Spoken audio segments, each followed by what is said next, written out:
Hello, I'm Jillian and you're watching Revitalize from the Inside Out. Thank you for joining me here today. You're watching video number 5 of the Ayahuasca Healing Retreat adventure here in Peru.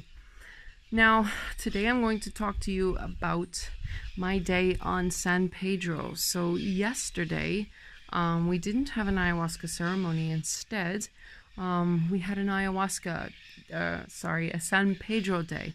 What is San Pedro? San Pedro is another type of healing medicine I experienced as something quite a bit more gentle for me than ayahuasca. San Pedro, or huachuma, also known as huachuma, is actually from a cactus. A cactus in a very different region, in the desert region of Peru. It doesn't grow locally. We drank it. It was in the form of sand, basically, crunchy sand. So basically filled it up with water, diluted it, and drank it very quickly. And it took about a couple of hours yesterday before it kicked in. Now, this was a medicine that we'd taken during the day, which was a relief for me because I was getting pretty tired of the dark and walking around in the jungle in the dark trying to find a toilet and my room. So this time it was very relaxing and we were able to do it quite consciously and all together. Nobody was passing out this time. San Pedro was a very beautiful and pleasant experience for me. Oh, wow. I have quite a bit to report to you about this one. But I can very much relate to San Pedro. It was very gentle in delivering the messages for me. So I'll just read to you what I've written after the experience. It is best for me to describe my experience of being on San Pedro like being on an altered and significantly heightened state of consciousness. Feelings of peace and tranquility overwhelmed me, and I eventually found myself in a solid state of contentment. Inside the core of my body, from the lowest chakra region all the way up through my chest and head, I could feel an energy center quite alive and beaming consistently in my system in a straight line throughout the whole day. Now, this medicine lasted in me for a whole of 12 hours. A relatively pleasant experience. I felt free, and as though a heavy veil of dark or negative energy had lifted off of me. Or the message I received from this was, myself as I am, the pure self. I am so confident and so strong. I can do what I want and what I need to do, especially what I need to do. I am aware of my passions, my current passions, and my capacity to love. It is greater than I'd ever imagined. I need to feed passions and develop them, be aware of them, entertain them and grow. This is a deed or a responsibility, from what I understand. And to love is to attract love. Act always from a place of love. During my life, as many of us have, I have woven together a comprehensive story based on lies, and I've committed to believing in them. I've accepted them as my true reality. They've shaded my perspective of the world and the events and people around me. They've numbed my sensitivity and dulled down my faith. Faith in God, faith in love, faith in beauty in the world and life the life I live and breathe in. It's a shame. And it essentially stripped me of my joy. There is no fear, no lies to support the fear anymore. The fear was built on sets of lies and illusions or delusions. The stories I built into my reality, those that I told myself every day, were really quite negative and destructive. For example, I believe I wasn't enough sometimes.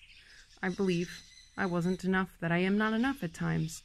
To be hired for a good job position and to believe that my partner believes that I'm enough, to think that I'm enough for my partner, to think that I'm enough sometimes for the friends around me, to think that I'm enough in general. It's a very quiet, unconscious thought that occurs to me from time to time. I don't give it much attention, but it's very much there and it does communicate to me. I believed, I didn't think any job would be interested in me. I didn't believe that people were interested. I didn't believe I was interested in myself, ultimately.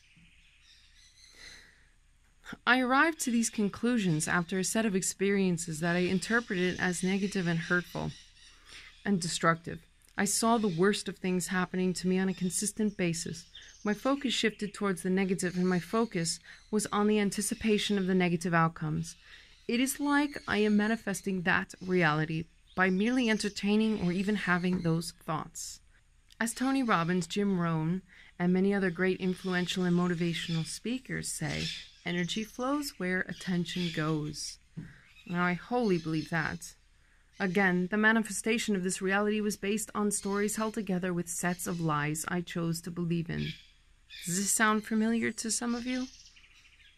During my time with the San Pedro medicine, I caught on to a very different perception of the world around me, my life and myself. I had a much deeper sense of respect for my life, appreciation, and for myself included. I hadn't even realized the stories, the lies. I was barely conscious of them. I was barely conscious of those lies that were constantly clouding my mind.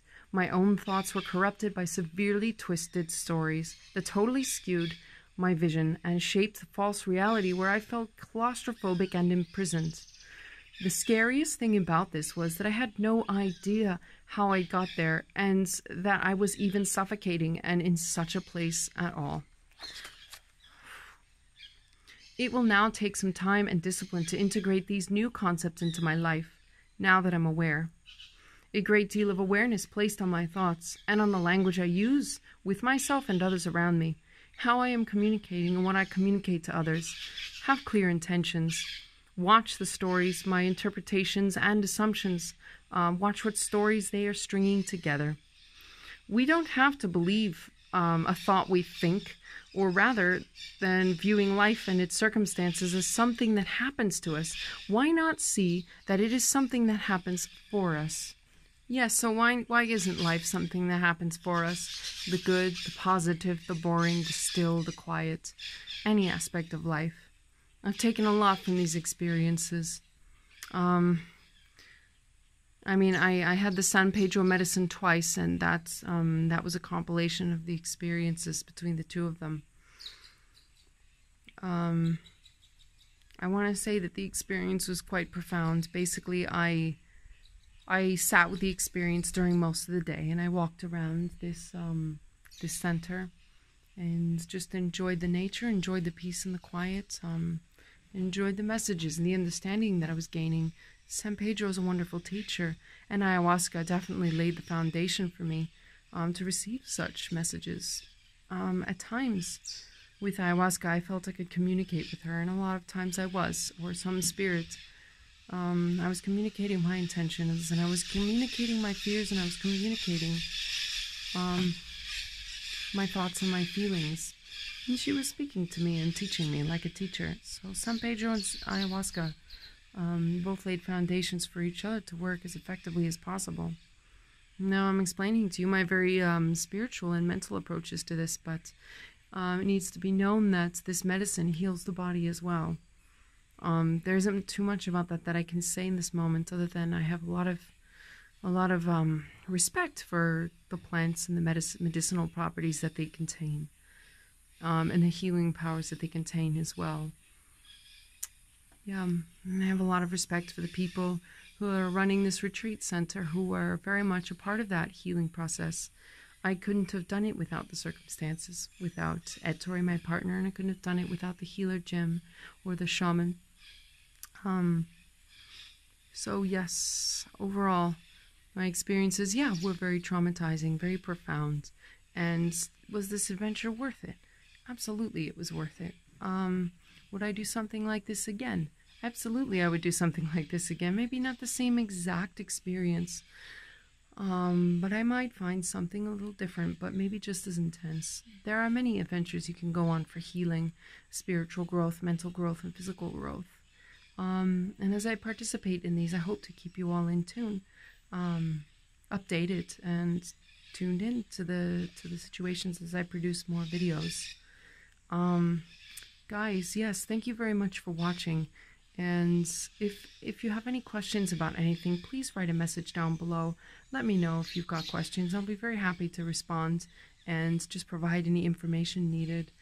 But I do, again, recommend watching some information about ayahuasca and San Pedro. There's plenty of documentaries accessible on the internet.